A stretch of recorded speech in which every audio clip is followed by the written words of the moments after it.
Hello students, welcome to Swami Vivekanand Institute.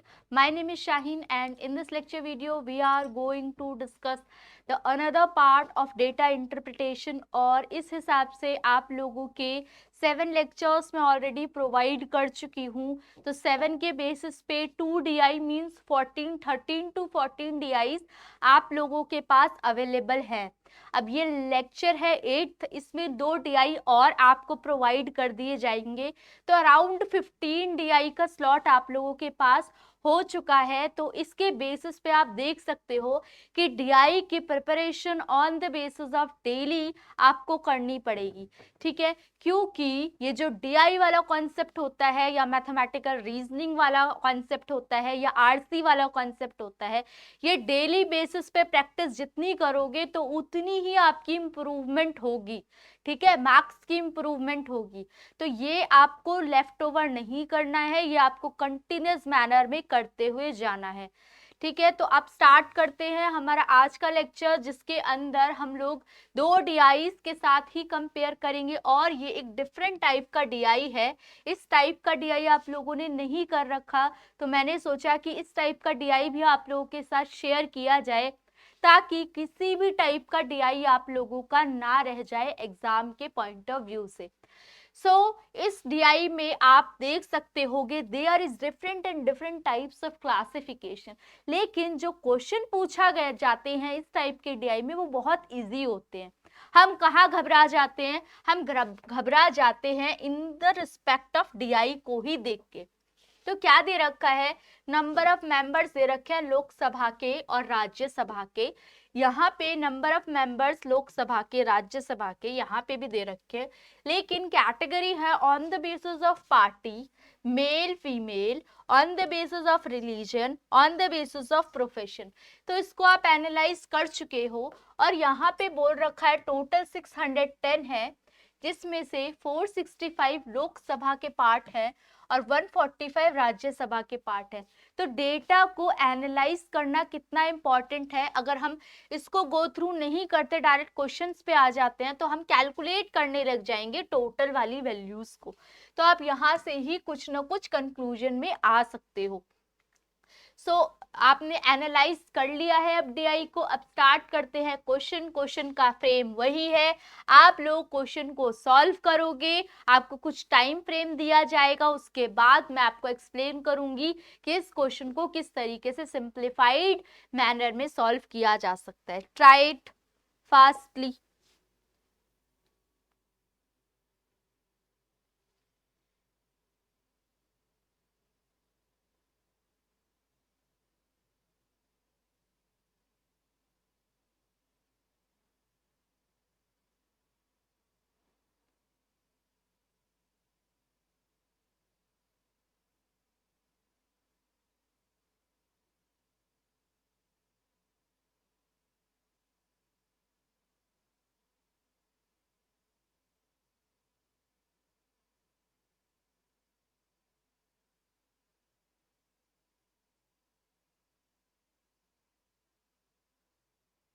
Done. The easy one. क्या बोला है question में? What is the percentage of Sikh in Rajya Sabha? तो सबसे पहले on the basis of religion यहाँ क्लासिफाई कर रहे हैं. तो रिलीजन वाले सेक्शन में आओ. सिख की बात कर रहे हैं, तो ये हो गया सिख. सिख किसके पर्सपेक्टिव से? राज्यसभा के. तो सिख कितने हैं बच्चों यहाँ पे? 35. और आपने क्योंकि स्टार्टिंग में ही पढ़ा कि टोटल राज्यसभा के कितने सेक्शंस हैं, कितने नंबर हैं? 145. तो इसके साथ आप कंपेयर कर सकते हो. 5 की टर्म्स में कटेगा. ठीक है, 5 7 टाइम्स में 5 2 5 9 29 के प्रिस्पेक्टिव से. ठीक है, अब सिंप्लीफाइड नहीं हो सकता तो 700, ये हो जाएगा 29. 29 के प्रिस्पेक्टिव से कट करोगे तो 29 2 टर्म्स में कितना आ जाएगा? 58. चलो 58, ये हो गया 2, ये हो गया 1, देन 0. 29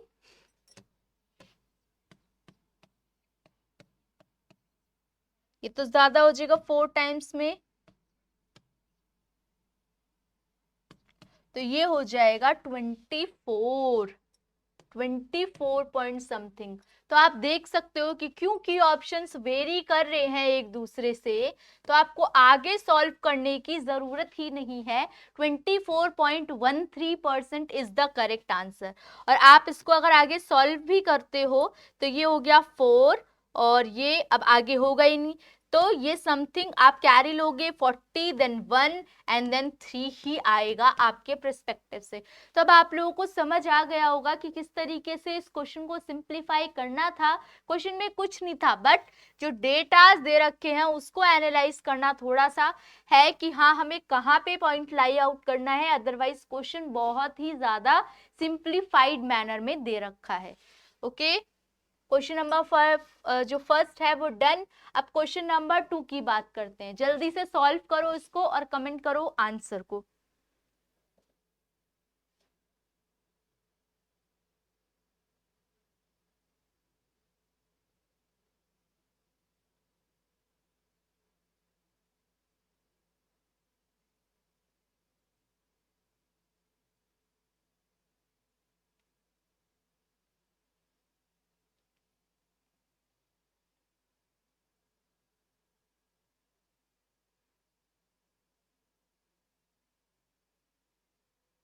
डन, दिस वन भी डन। ये भी इजी वाला टॉपिक है। क्या बोल रखा है क्वेश्चन में? अप्रोक्सीमेटली कैलकुलेट करना है what is the percentage of businessman in the parliament. तो बिजनेसमैन देखो यहाँ पे क्योंकि टोटल पार्लियामेंट की बात हो रही है, तो बिजनेसमैन सिर्फ 42 कंसिडर नहीं होगा, 26 भी कंसिडर होगा। तो 42 plus 26 that is 68 with respect to the parliament. और पार्लियामेंट में कितने लोग हैं? 610। क्योंकि यहाँ पे कहीं पे ये नहीं बोला लोकसभा को क्लासिफाई करो राज्यसभा को करो, तो इसीलिए 610 इज द टोटल वन। 610 यहाँ पे हो जाएगा and it is divided by 100। अब क्योंकि ये क्लासिफाई करो तो 110 आउट ऑफ 10 हो जाएगा और ये 1 समथिंग होगा। क्यों? अब मैं करके भी दिखा देती हूँ आपको। 61, ये 68 है, वन टाइम में 61 हो जाएगा, 7 हो जाएगा। और यहाँ पे क्योंकि 0 लगा हुआ है तो आप 0 को कैरी फॉरवर्ड करोगे तो 1 तो इस हिसाब से ये 61 हो जाएगा एंड अगेन 9 कैरी आउट हो जाएगा। तो फिर 11 पॉइंट अगेन ये 1 ही आएगा। तो 11.1 को जब अप्रोक्सीमेट करोगे तो ये 11% में ही क्लासिफाई होगा। तो क्या पूछा था इन्होंने? Percentage of businessman in the parliament. Okay, easy one, ये इजी वन था। Now the next one, question number 3।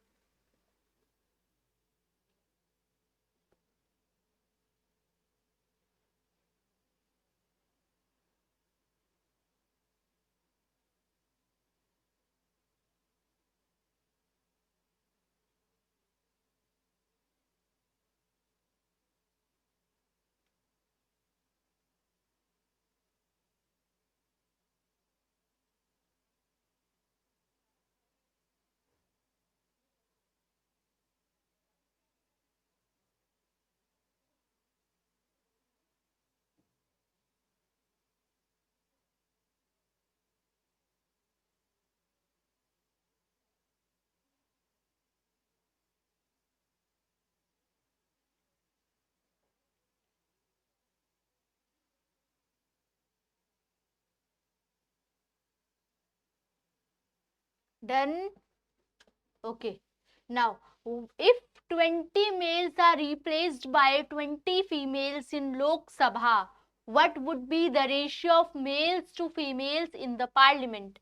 तो सबसे पहले बोल रखा है 20 मेल्स को रिप्लेस कर दिया 20 फीमेल्स ने। ठीक है, 20 मेल्स को रिप्लेस कर दिया मतलब 20 मेल्स कम हो जाएंगे और फीमेल्स की वैल्यू बढ़ जाएगी लोकसभा में से। चलो लोकसभा को उठाओ, ये है मेल, ये है फीमेल। 20 मेल्स को रिप्लेस किया है मतलब ये 20 घट जाएंगे और फीमेल्स आ गई इसमें तो ये 20 बढ़ जाएंगी। इसमें तो कोई भी प्रॉब्लम नहीं है। ये हो जाएगा 390 और ये हो जाएगा 75। Now what would be the ratio of male to female, मतलब मेल ऊपर होना चाहिए फीमेल नीचे। इन द पार्लियामेंट, पार्लियामेंट में means total, you need to calculate the total value. अब ये कैलकुलेट होगा तो 9 और 1 10 और ये हो जाएगा 3 1 4 एंड 5 500 न्यूमरेटर में आएगा और 75 5 5 10 7 एंड 3 10 एंड 1 11, तो 0 0 कैंसिल आउट। ठीक है, 50:11 गिवन है आपके ऑप्शन में। Otherwise you need to calculate the point वाला डिवीजन, क्योंकि आप लोगों ने देखा होगा कि कभी कभी क्या होता है, इनकी सिंप्लीफिकेशन और ऑप्शंस की सिंप्लीफिकेशन के अकॉर्डिंगली आपको आंसर फ्रेम करना पड़ता है। डायरेक्टली गिवन है, सो 50:11 is the correct answer for this question. Clear है, इसमें कोई प्रॉब्लम नहीं होनी चाहिए, बिल्कुल सिंप्लीफाइड वर्जन में हमने इसको सॉल्व कर लिया। Now question number 4।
Okay. Now, out of the total member of party D in the parliament, party D जो पार्लियामेंट है उसमें से, टोटल में से, what is the percentage of member of Rajya Sabha. तो राज्यसभा की कितनी परसेंट होगी, तो 48, और यहाँ पे क्या बोल रखा है, टोटल। टोटल में क्या क्या आ रहा है, 60 + 48 मल्टीप्लाई बाय 100, तो 48 अबव एंड 108 इंटू 100। अब इसको सॉल्व करो, 2 4, इसको सॉल्व करो 54, then again 12, then again 2 7 27, 3 4 times में, 3 9 टाइम्स में, so 400 and the next one is 9, 9 4s are 36, again 4, then it will be repeatedly again and again, so 44.4444 आपका जो है वो करेक्ट आंसर इस पर्सपेक्टिव से हो जाएगा। क्या पूछा था, टोटल मेंबर पार्टी डी में आपको बताना है परसेंटेज मेंबर राज्यसभा की। तो क्लियर हो गया, easy one. Now the next one,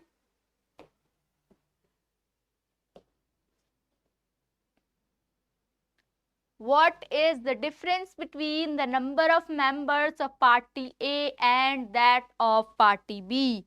party A के और पार्टी बी के कितना डिफरेंस है? इजी, ये तो इजीली कैलकुलेट हो जाएगा। पार्टी ए के मेंबर्स 195, पार्टी बी के मेंबर्स 141, 6 5 11 है ना, तो ये हो जाएगा आपका 54। तो इसमें कौन सा ऑप्शन होगा, नन ऑफ दीज। ओके, क्योंकि ये कहीं पे भी मैच नहीं हो रहा, तो नन ऑफ दीज आपका इसका करेक्ट आंसर है।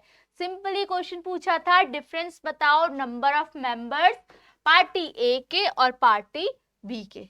Okay, now the next question is for you. इसको किस तरीके से सॉल्व करेंगे, एक मिनट बच्चों में बताती हूँ ये कितना है, आपको कंफ्यूजन हो रही होगी। ई में 42 90 62 70, 42 ये बच्चों 90 है, ओके 62 एंड 70, ये क्या क्या दे रखा है, टाटा एक कार मैन्युफैक्चरिंग कंपनी है जिसकी 5 मैन्युफैक्चरिंग यूनिट्स हैं, A B C D E. In India where it manufactures, 2 model manufacture कर रही है, कौन कौन सी, नैनो और Sumo. The following tables gives the information about the production capacity, ये बता रही है 5 मैन्युफैक्चरिंग यूनिट की प्रोडक्शन कैपेसिटी 2017 की दे रखी है।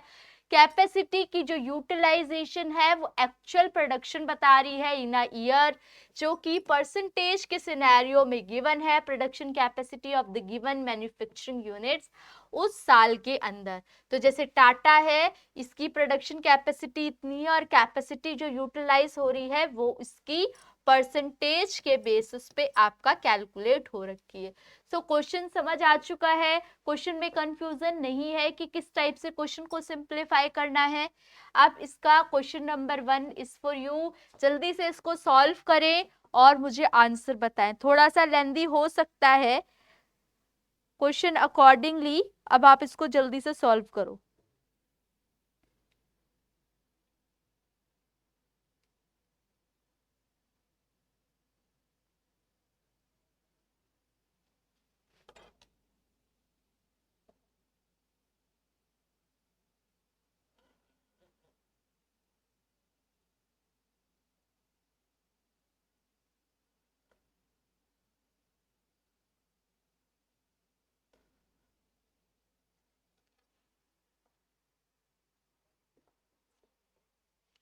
Which manufacturing unit has the absolute maximum difference between the total production of nano?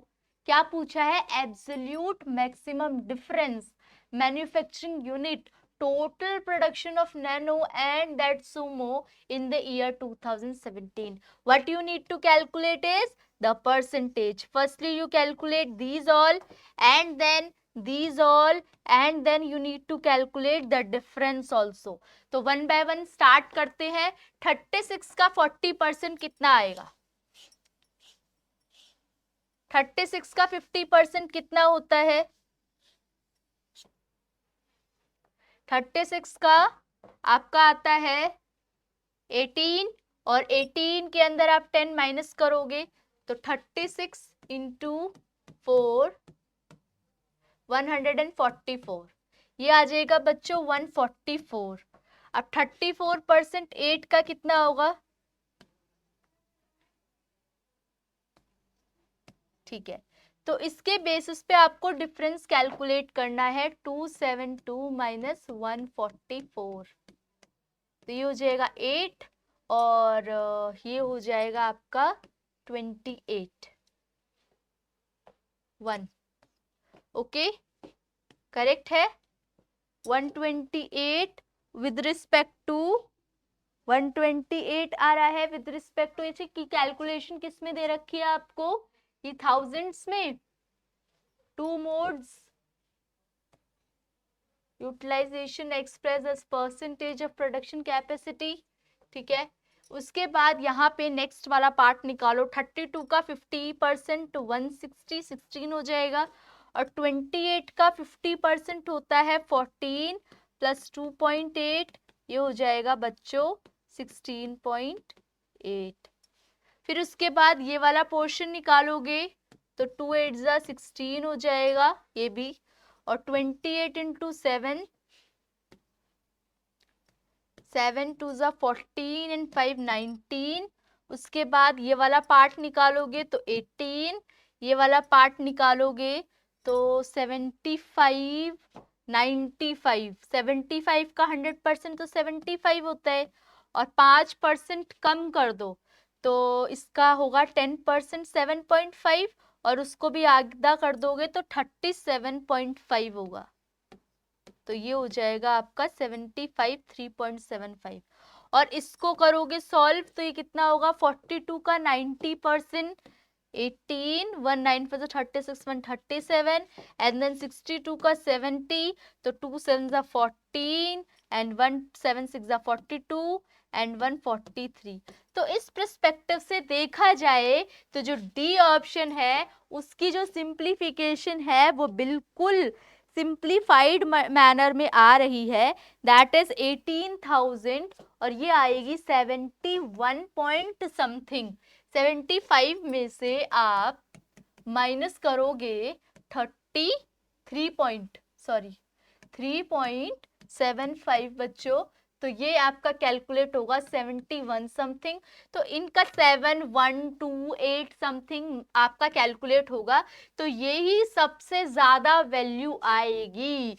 Manufacturing unit जिनका जो डिफरेंस है वो सबसे ज्यादा है, तो उसके पर्सपेक्टिव से आप निकाल सकते हो कि ये वाला जो प्रोसेस है और इनका जो प्रोसेस है, दोनों का डिफरेंस देखना है कि कौन सा टोटल प्रोडक्शन में जो डिफरेंस है वो सबसे ज्यादा है। इस हिसाब से डी का सबसे ज्यादा है। Now what is the difference between Tatas total production capacity of nano and that of Sumo in the year 2017? जल्दी से कैलकुलेट करो, ये तो इजी वाला है क्वेश्चन, इजी वन।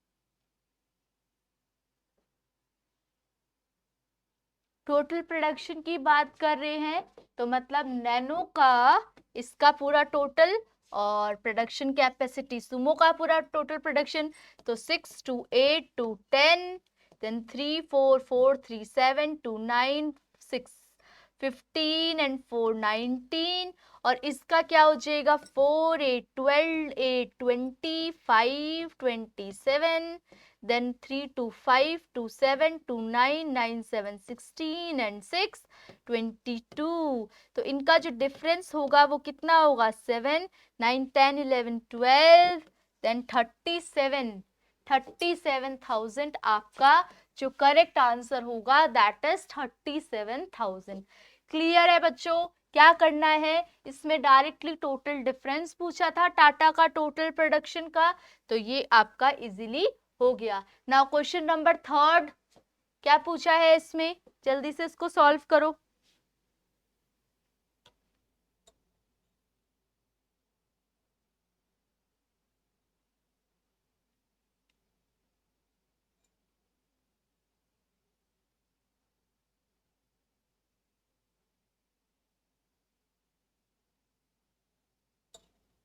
ये सारी जो वैल्यूज हैं that will be in terms of 1000 के की टर्म्स में गिवन है। यहाँ पे कहीं पे मैन्युफैक्चरिंग लिखा नहीं है।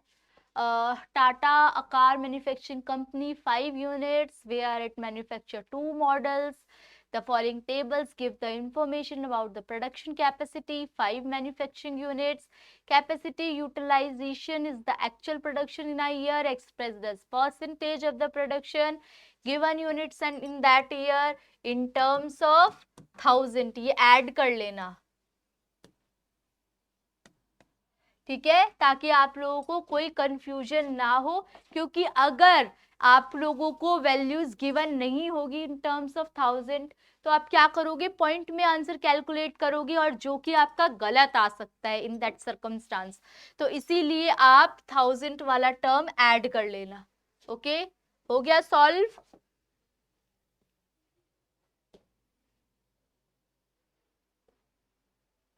कहीं पे अप्रोक्सीमेशन लिखा है इस क्वेश्चन में, अप्रोक्सीमेशन लिखा है, तो क्वेश्चन थोड़ा सा इजी हो जाता है इसके पर्सपेक्टिव से। ओके, चलो, by what percent approximately capacity utilization of nano manufacturing unit A and E together? A की वैल्यू कितनी निकली थी और E की वैल्यू बच्चों कितनी निकली थी? अभी हमने कैलकुलेट किया था ना प्रीवियस वाले क्वेश्चन में। ए की निकली थी 144 और ई की निकली थी आपकी 78 378। ये था आपका कितना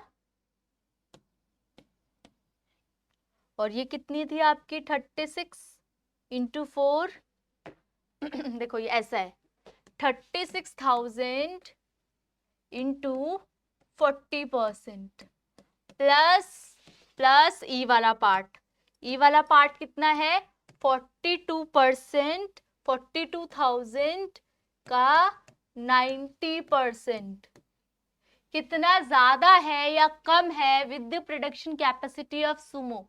तो ये कैलकुलेट करोगे तो 00 36 4 6 24 144 निकला था, है ना, 20। नाउ 42 का यहां से भी कैलकुलेट कर लो तो इसके हिसाब से ये भी 00 हो जाएगा। 9 2 18, 1 9 4 36 एंड 137। तो इसके हिसाब से ये हो जाएगी 4 8 12, 7 एंड 5 12, 3 4 और 1 हो गया 5 5 2 2 00। और अब कैलकुलेट करनी है सुमो की कौन कौन सी, बी एंड डी की, बी की और डी की। तो 28 का 60% अभी हम कैलकुलेट कर चुके हैं और 75 का 95। तो अब आप फिर दोबारा से कैलकुलेट कर सकते हो 28 इंटू 6 16800 है ना, and the next one 00 28,000 into कैसे कैलकुलेट कर रहे हैं 60%। तो ये इस हिसाब से 00 हो जाएगी, 20 ये आ गए और ये हो गई। नाउ 75 इंटू 95, 75,000 इंटू 95, ये 20 से 20 कैंसिल आउट हो गए और ये वैल्यू कितनी आई थी आपकी 75 इंटू 95 की। तो 75 100% 75 होता है और 5% इसका 3.75 हो जाएगा। तो ये कैलकुलेट होके 5 5 और 972 एंड देन 171,250।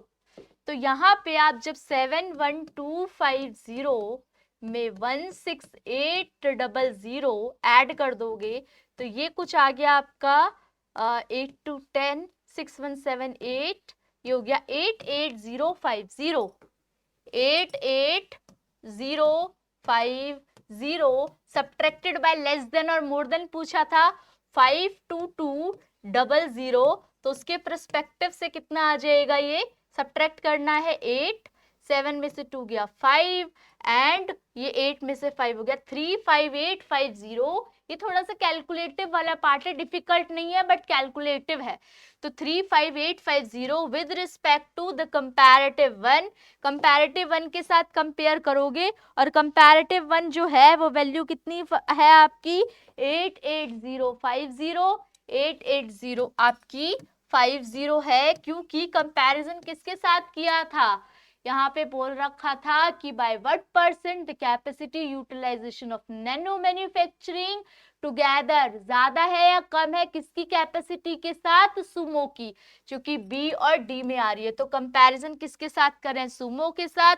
तो जब आप इसको सॉल्व करोगे तो इट विल बी लगभग, अगर आप मान रहे हो इसको तो ये 9 हो गया और इसको मान रहे हो तो 36 हो गया। तो 9 4 36 लगभग आप मान लोगे तो 40% आपका इसका आंसर आ जाएगा, 40% इसका करेक्ट आंसर आ जाएगा।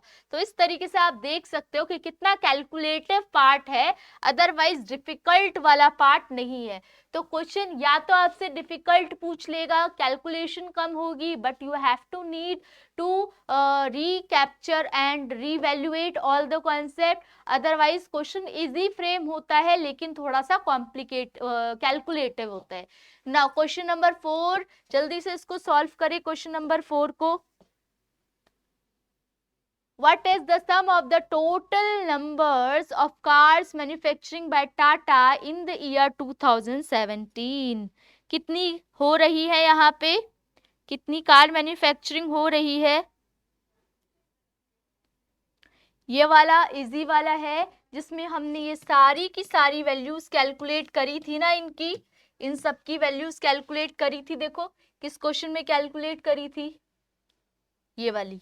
तो आपको ये सारी की सारी वैल्यूज और ये सारी की सारी वैल्यूज ऐड कर देनी है और ऐड करके आपको इसका आंसर मिल जाएगा टोटल वाले का। ओके, तो फोर्थ वन आपका डन हो जाएगा। फोर्थ वाले में सिर्फ आपको इन सारी वैल्यूज को प्लस करना है, मतलब इनकी कैलकुलेशन तो आप ऑलरेडी कर चुके हो, इनकी भी कैलकुलेशन कर चुके हो, बस जो आपके आंसर्स यहाँ से और यहाँ से आ रहे हैं उनको ऐड कर देना। नाउ क्वेश्चन नंबर 5 कुछ डिफरेंट नहीं है उसमें। फिफ्थ क्वेश्चन को अटेम्प्ट करो जल्दी से। फिफ्थ क्वेश्चन क्या कहता है?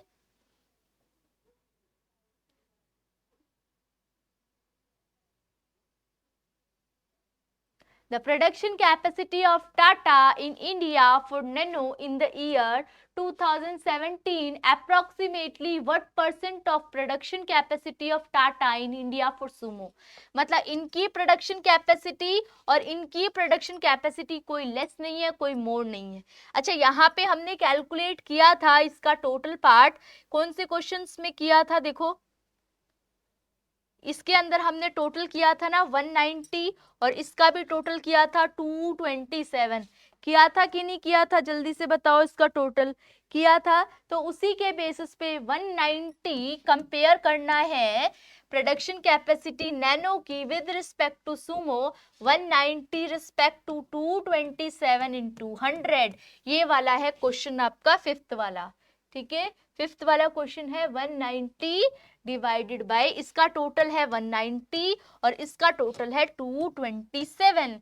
तो 190 विद रिस्पेक्ट टू 227, यहाँ पे अप्रोक्सीमेशन लिखा है बच्चों कहीं? हाँ, ये लिखा मैम अप्रोक्सीमेशन। तो आप थोड़ा सा राउंड ऑफ कर सकते हो उसके परस्पेक्टिव से। ठीक है, 220 इसको मान लो 200 समथिंग, और इसको कितना मान सकते हो? इसको 230 मान लो। तो कितना होगा ये अराउंड? आपको लग पा रहा है ये किसके अराउंड होगा? 227। अगर डायरेक्टली भी आप करते हो तो 8 के परस्पेक्टिव से जाओ तो 8 7 जा 56, 8 2 जा 16, 16 एंड 5 21, 8 2 जा 16 एंड 2 16, 17 एंड 18। तो आप देख रहे हो ये 8 के परस्पेक्टिव से जा रहा है, 8 के लमसम में जा रहा है। तो इस हिसाब से आप क्या करोगे, इसकी कैलकुलेशन कर सकते हो उसके पॉइंट ऑफ व्यू से। तो 8 के हिसाब से जा रहा है, फिर आप अगेन सॉल्व करोगे 227, और अगर इसके परस्पेक्टिव से भी जाते हो तब भी आपका 8 के हिसाब से ही बनेगा। 200 से जाते हो 230 है ये, तो 230 इंटू 8 करोगे तो 8 0 8 3 जा 24, 8 2 जा 16 17 18। तो देख रहे हो, और जब 230 इंटू 9 करोगे तो 9 0 9 3 जा 27, 9 2 जा 18 19 20, तो बढ़ जाएगा। तो 8 के ऑप्शन से आप अप्रोक्सीमेशन से करो या डायरेक्टली करो, आप देख रहे हो कि इनमें से कोई भी ऑप्शन 8 के परस्पेक्टिव से नहीं आ रहा, 83 ओनली आ रहा है। तो इसके बेसिस पे भी आप आंसर आराम से कैलकुलेट कर सकते हो। तो देख रहे हो डेली बेसिस पे आपको डिफरेंट टाइप के डीआईज एनालाइज करने का मौका मिल रहा है। तो इस मौके को आप लोग बिल्कुल भी लेफ्ट ओवर मत करो। डेली बेसिस पे 1 to 2 डीआई आप लोगों को रोज रिमाइंड कराती हूँ कि प्रैक्टिस करो, सो दैट आपका पेपर 1 का जो डीआई वाला एस्पेक्ट है वो बहुत ही अच्छे से कंप्लीट हो सके। ओके, अब आप लोगों को कोई भी इस लेक्चर वीडियो से रिलेटेड डाउट है तो आप लोग कमेंट सेक्शन में मेंशन कर सकते हो। बाकी आप लोगों से नेक्स्ट लेक्चर वीडियो में मिलेंगे। Thank you for watching.